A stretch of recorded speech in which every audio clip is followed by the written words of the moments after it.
హైడ్రా పేరుతో 3 నెలలుగా నానా హంగామా చేశారని మండిపడ్డారు బీజేపీ ఎంపీ ఈటెల రాజేందర్. కళ్ల ముందు కాలనీలు నేలమట్టమవుతుంటే చూస్తూ ఊరుకోలేమని హెచ్చరించారు.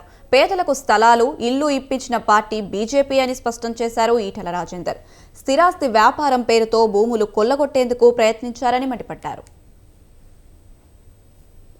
ఇది ముమ్మాటికి వ్యవసాయ భూమి కాదు. నంబర్ 1.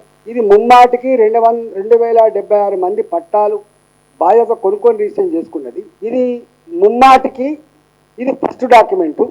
మేము అన్నది కలెక్టర్ గారితో మాట్లాడినా. కలెక్టర్ గారు ఇంత క్లియరింగ్గా దుర్మార్గం జరుగుతూ ఉంటే, సిపి గారు ఇంత క్లియరింగ్గా మీరు దుర్మార్గం జరుగుతూ ఉంటే ఎందుకు మీరు పట్టించుకోవట్లేదు? ఎన్నిసార్లు పోచారం సిఐ గారికి దరఖాస్తు పెట్టుకున్నా ఒక్కనాడు కూడా వీళ్ళ రిస్క్ వచ్చే ప్రయత్నం చేయలేదు, వాళ్ళు కాపాడే ప్రయత్నం చేయలేదు. ఎన్నో ఒక శ్రీనివాస్ ఈయన 40 లక్షలు పెట్టి ఇల్లు కట్టుకున్నాడు.